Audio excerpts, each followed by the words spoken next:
I go to different events and I'm part of different groups, and they all talk about generational trauma and getting over their generational trauma. And then there was all of this research on people talking about how generational trauma can actually change your blood, your DNA. Generational trauma was just this something that you had no control of, that you had no agency in. But what was very funny is that no one could actually explain what generational trauma was. Hello, everybody. Welcome back to Evolve with Alana. Hi, I'm Alana. And today I want to talk about generational trauma. Yeah, a heavy subject. As you might have recognized in an earlier video that I did, I said that finding out my generational trauma was the key that just sort of broke everything, really opened up to who I am and what I am and my place in this world. Now, some of you are probably asking, so what is generational trauma? And believe me, I did too. I go to different events and I'm part of different groups, and they all talk about generational trauma and getting over their generational trauma. And for the most part, it seemed like a bunch of mumbo jumbo.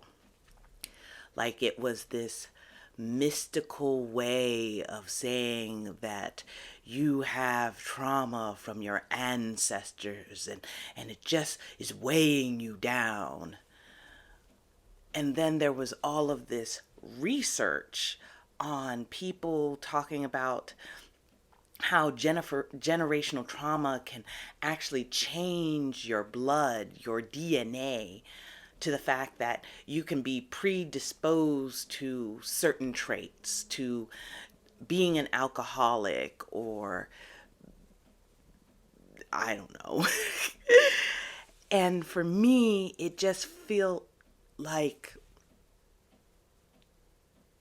generational trauma was just this something that you had no control of, that you couldn't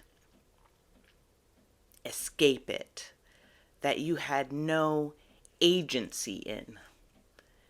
And if you had it, you just had it and you had to deal with it.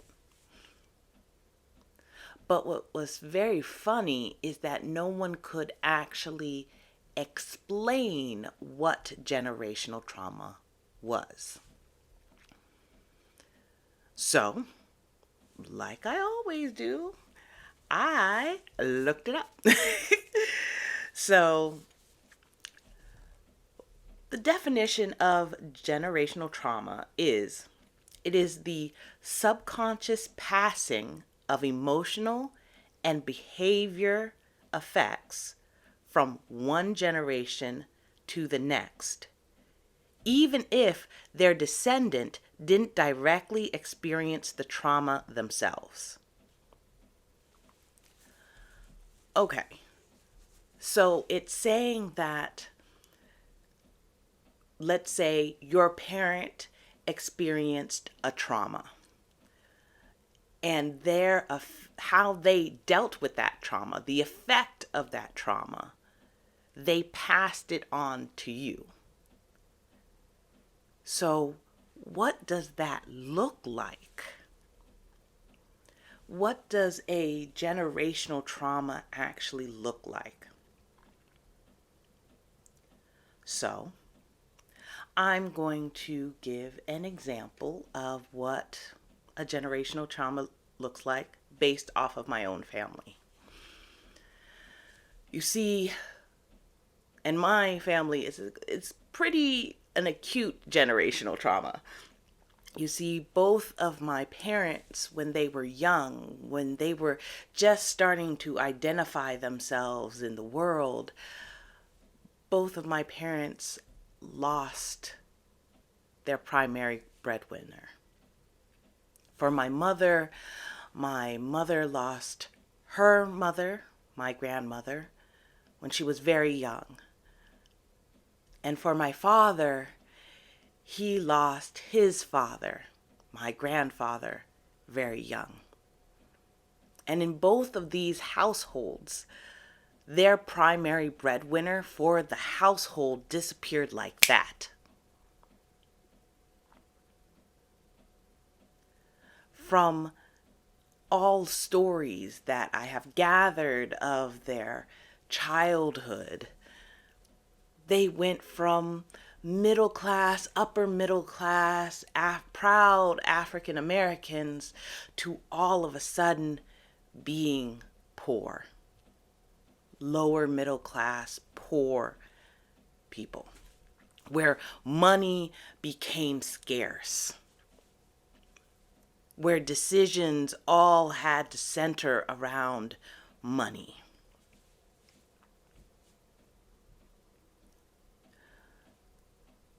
So in that trauma, they both had this fear of money disappearing,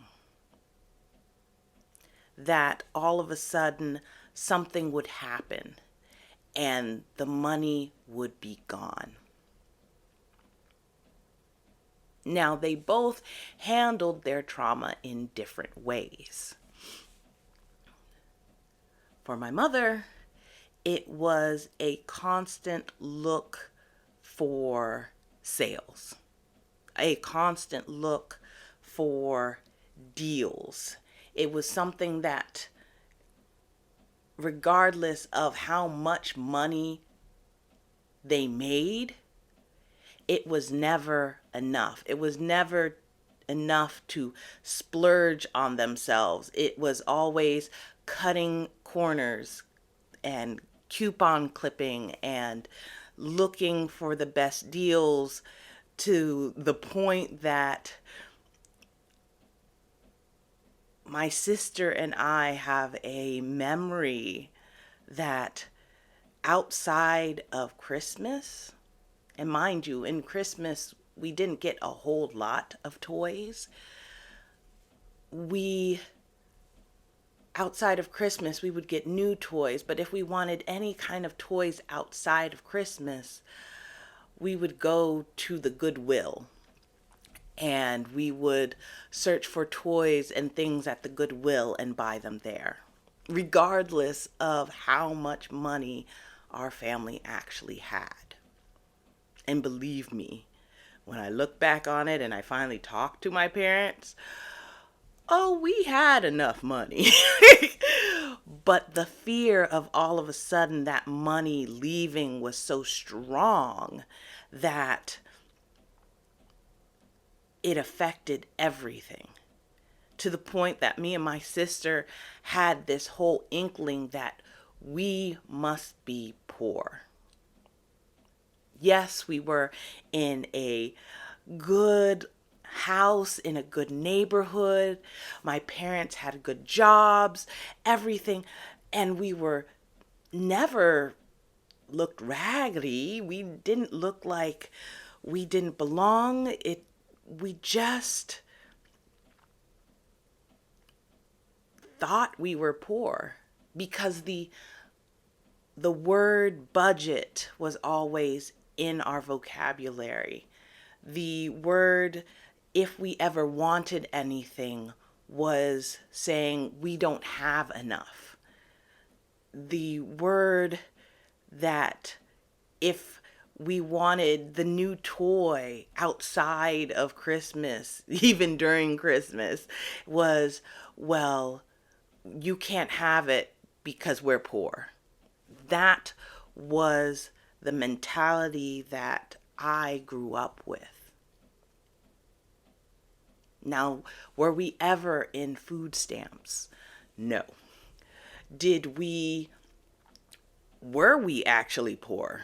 To be honest, no. and, but I took on the mantle of money being precious, needing to be saved, that the only good purchases are cheap purchases. That's all. And it didn't matter the quality, if the quality was good or bad. As long as it was cheap, as long as it was under $5 to $10, that's what you got.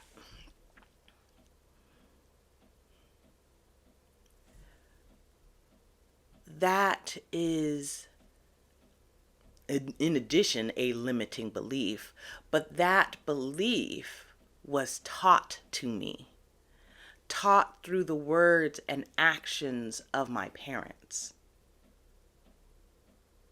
So I carry the generational trauma of money disappearing, though money never disappeared in my life.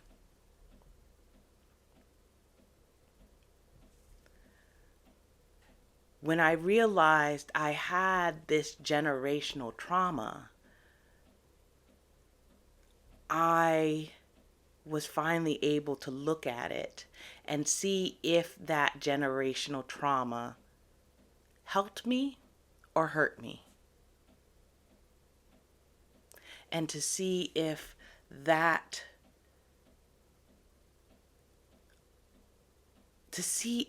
it's actually what I want to continue when I move on in my life. To see if that's an actually want to purposefully integrate it to myself.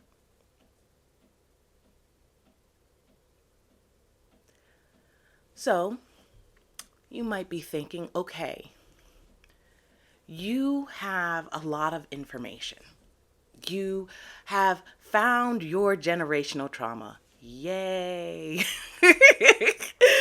But how am I supposed to find my generational trauma? Alana, what am I supposed to do? Well, I came up with a 5-step process of you being able to find your generational trauma. Okay, so the first thing that you should do is first identify a thought or a trait that you want to explore. That's number one. Very easy. Now, after you have found that trait, I want you to think if anybody else in your family has this trait. For me, it was money being scarce, money being precious. When I looked at it, I said, okay, who else has this trait?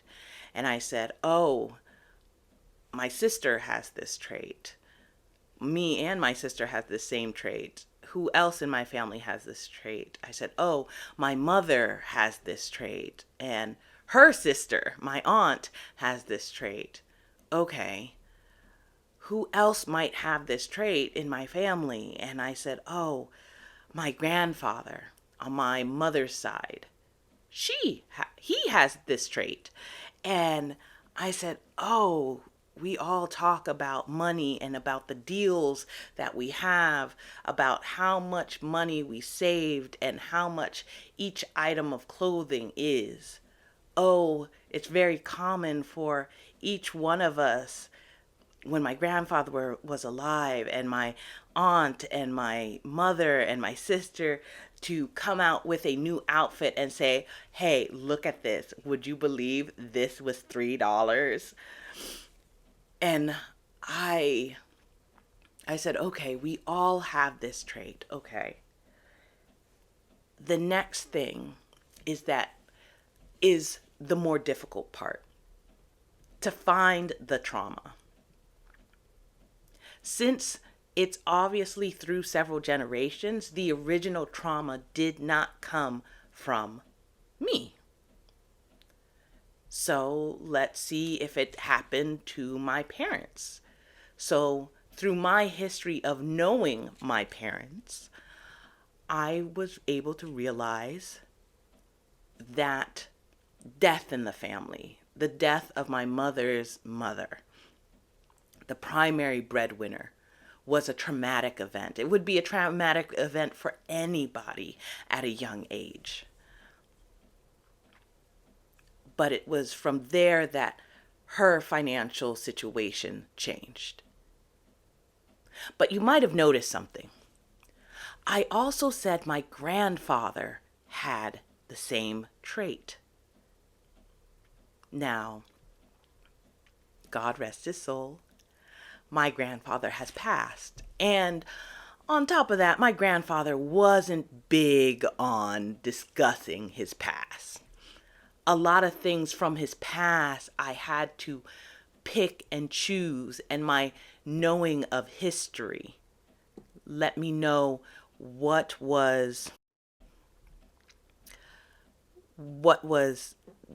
his trauma might have been. First of all, I knew he had grown up during the Great Depression. That's one thing that could have happened. Not only that, my grandfather grew up in Georgia.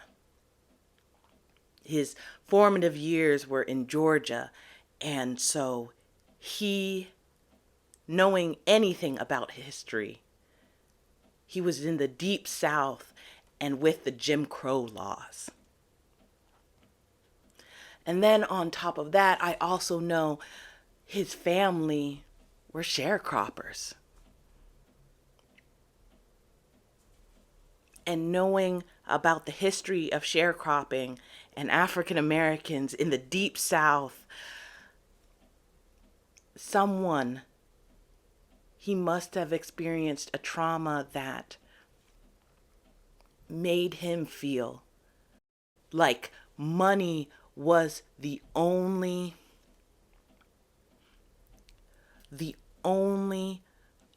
way to get out of something. It was something that was lauded over his head. Whatever that traumatic event was, it was lauded over his head. It took control of his entire life. And so in order to get out of that situation, my grandfather joined the military at 16. And you know he wasn't allowed to join at 16. But that prompted his leaving Georgia.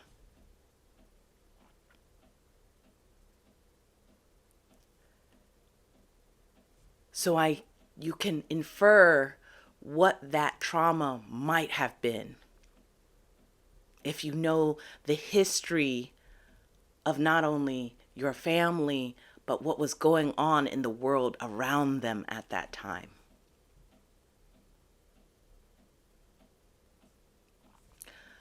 Now that you have identified this trauma and you have identified this trait, it is time to look at that trait and see if this trait helps you or hurts you. Now, for me, this trait of money being scarce, money being precious, helped me sometimes. Now remember, these traits, these behaviors that we inherit were ways to survive. This was a way a person used to survive, so there may be some helpfulness in them. For me, that trait allowed me to be very scrappy when things went wrong, when I didn't have a lot of money, when I was out of work. I could budget, I could stretch $1 really far. That trait was okay. But the part of the trait that I didn't like is that I cut myself off from opportunities, from investing, always thinking that something was going to go wrong, that I wouldn't invest in my future because all of a sudden the money would be gone now.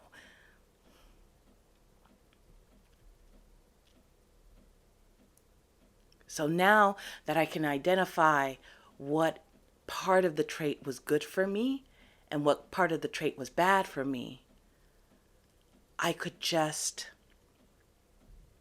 let go of the bad parts of the traits that no longer serve me.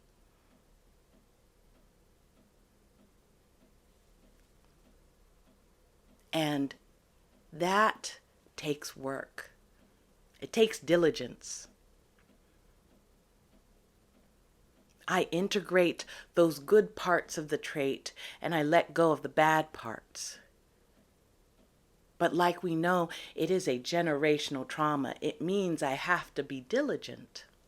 I have to recognize when I'm going off the deep end, when all of a sudden I'm picking a piece of clothing because it is cheap, not necessarily because I like it. And I have to breathe, take a breath, say, do I like this or am I just picking it up because it's cheap?